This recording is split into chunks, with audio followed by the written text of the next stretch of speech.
সম্মানিত দর্শক, আওয়ামী লীগকে দেশে ফিরিয়ে আনার জন্যে, মানে রাজনীতিতে ফিরিয়ে আনার জন্যে এবং এর নেতৃত্বের শীর্ষ পর্যায়ে শেখ হাসিনাকে আবার বসানোর জন্যে দিল্লি কি চেষ্টা করছে? দিল্লি কি আমেরিকার সঙ্গে কোনো লবিং করছে? এবং এই সমস্ত বিষয়াদি নিয়ে দিল্লির সঙ্গে বেজিংয়ের কি কোনো কথাবার্তা হয়েছে, বা যদি হয়ে থাকে সেই বিষয়গুলো কি হতে পারে, একজন রাজনীতির পর্যবেক্ষক রূপে আমি যতটুকু বুঝেছি সেই বিষয়গুলো আপনাদের সামনে বলবো। তার আগে বলে নিই যে ইউনূস সাহেবের যে অন্তর্বর্তীকালীন সরকার এবং বর্তমানের জনাব তারেক রহমান সাহেবের সরকার, আমরা তাদেরকে যে ফর্মই ধরি না কেন বা দেখি না কেন, আসলে এই সরকারের মৌল ভিত্তিগুলো কি? প্রথমে ইউনূস সাহেবকে দিয়ে শুরু করি। ইউনূস সাহেবের আগমন এবং তার সঙ্গে যারা উপদেষ্টা ছিলেন সবারই কর্মকাণ্ড অনেকটা ছিল ভিনি ভিডি ভেসি। আসলাম, দেখলাম এবং জয় করলাম। ডক্টর মোহাম্মদ ইউনূসের সঙ্গে যারা এসেছিলেন ক্ষমতাতে সবাই আসলাম, দেখলাম, জয় করলাম। তারা যেভাবে বলতে পারবেন না কেন আসলাম, কিভাবে আসলাম ইত্যাদি, আবার একইভাবে তারা বলতে পারবেন না কেন গেলাম, কিভাবে গেলাম।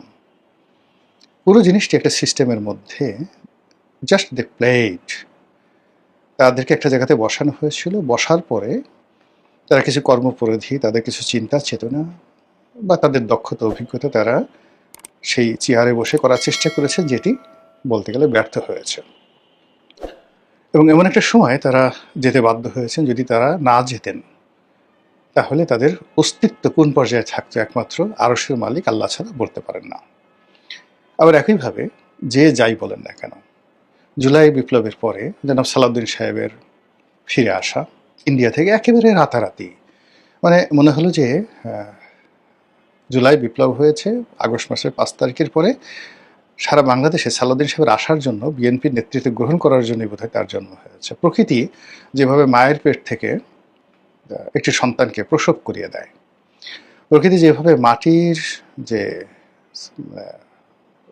ঘনত্ব, সেই ঘনত্ব ভেদ করে একটি ধানের চারা বা একটি শস্যের যে যাকে বলা হয় মূল, বা মূল গভীরে চলে যায় এবং একটি শস্যের যে কাণ্ড সেটা উপরে উঠে আসে। একটু গভীরভাবে চিন্তা করুন তো, এটা প্রকৃতি ছাড়া সম্ভব নয়। সব কিছুর মধ্যেই একটা প্রকৃতির লীলা খেলা থাকে। তো সেই প্রকৃতির লীলা খেলাতেই এমন কাছে মনে হলো যে সালাউদ্দিন সাহেব চলে এলেন, তারেক রহমান সাহেব চলে এলেন। তারেক রহমান সাহেব যখন চলে এলেন তখনই তার আম্মা মারা গেলেন। তার আম্মা মারা যাওয়ার পর সেখানে বিশাল জানাজা হলো। মানে সব কিছুই মনে হলো যে প্রকৃতি সাজিয়ে দিয়েছে, এটি কোনো মানুষের কাণ্ড নয়। এখন আচ্ছা বলেন তো আপনারা, যে এই যে প্রকৃতি সালাউদ্দিন সাহেবকে যে সুযোগটা দিল, তারেক রহমান সাহেবকে সুযোগটা দিল, তারা কয়বার, মানে আপনি যদি আধ্যাত্মিকতার কথা চিন্তা করেন, দাড়ি রেখে পাহাড়ে বসে সেই যাকে বলা হয় ধ্যান করেছেন, আল্লাহর সন্তুষ্টি অর্জনের জন্য যেভাবে রাসূলুল্লাহ সাল্লাল্লাহু আলাইহি সাল্লাম হীরা পর্বতে ধ্যান করেছেন, ওনারা এইভাবে ধ্যান করেছেন আল্লাহর সন্তুষ্টির জন্য। একটা সিঙ্গেল উদাহরণ দেখান তো। কিংবা ধরুন অন্য যে কোনো ধর্মমত, অথবা তারা এমন কি কর্ম করেছেন যে কর্মের ফলে এরকম কোনো একটা ঘটনা ঘটে গেল। মানে সব কিছুরই প্রশ্ন। আপনি প্রকৃতিকেও মিলাতে পারবেন না যে প্রকৃতি তাদেরকে এই যে সুযোগ দিয়েছে, ইজ দেয়ার এনিথিং?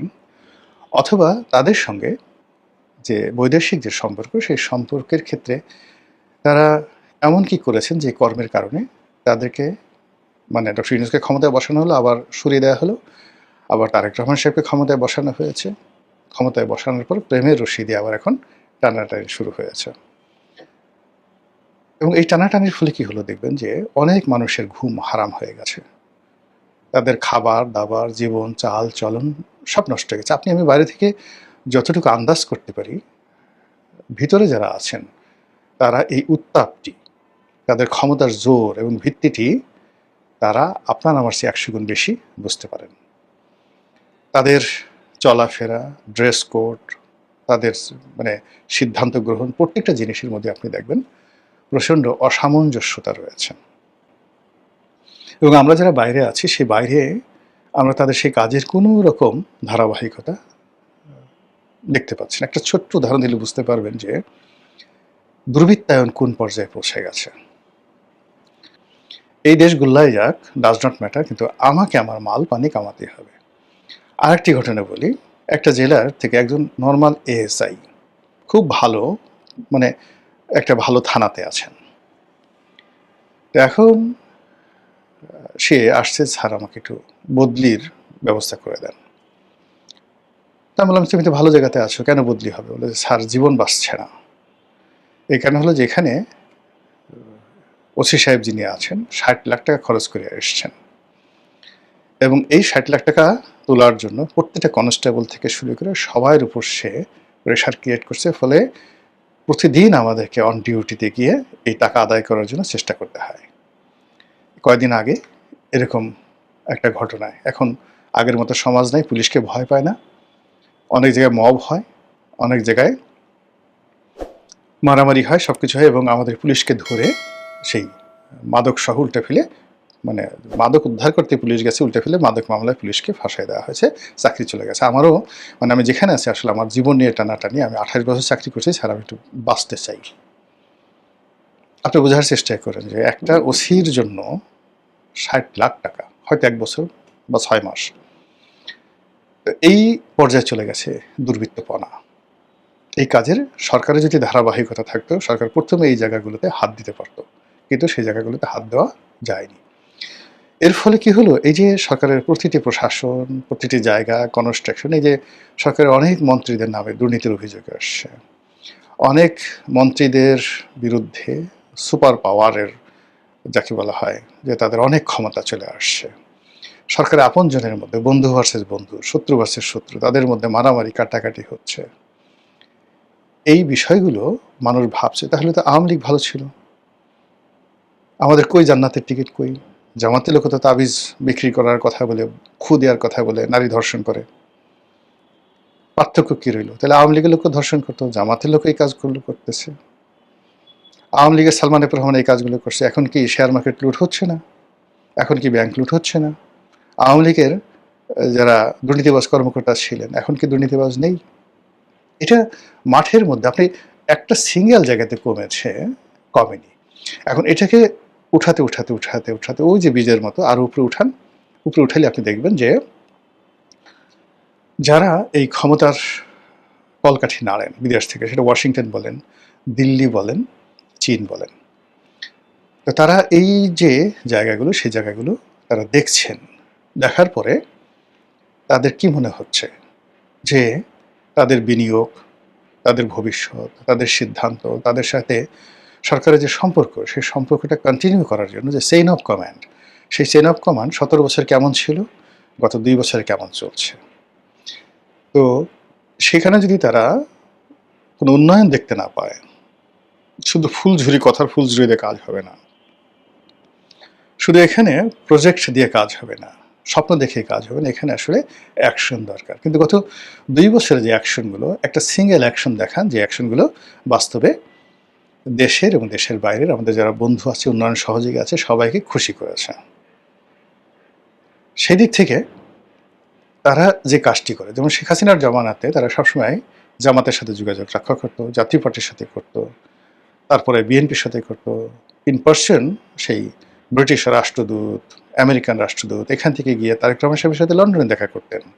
তো সেই কাজগুলো যে এখন হচ্ছে না, আপনি তো বলতে পারবেন না সেই কাজগুলো এখন হচ্ছে, তাহলে সেই কাজগুলো কাদের সাথে হচ্ছে? নিঃসন্দেহে জাতীয় পার্টির সঙ্গে হচ্ছে, নিঃসন্দেহে। এই যে এখন দেখেন, জেলখানার একজন ডিআইজি প্রিজন ছিলেন 1/11-এর সময়, মেজর হায়দার, তিনি যে সকল পিলে চমকানোর তথ্য দিচ্ছেন, যে জেলখানা থেকে বের করে বেগম খালেদা জিয়াকে কিভাবে বাইরে বৈঠক করতে আনা হতো, কিভাবে তারেক রহমান সাহেবের সাথে অন্যের বৈঠক হতো, কিভাবে শেখ হাসিনার সঙ্গে বৈঠক হতো, সেই কথাগুলো তিনি বলে দিচ্ছেন। তো সেই কাজগুলো যে এখন হচ্ছে না, আপনি কি করে বুঝবেন? এই যে তারেক রহমান সাহেবের প্রতিনিধি দিল্লিতে যাচ্ছেন, অজিত দোভালের সঙ্গে দেখা করছেন, তো অজিত দোভালের বাইরে অন্য কোনো দোভালের সঙ্গে দেখা হচ্ছে না, এটা তো আপনি বলতে পারবেন না।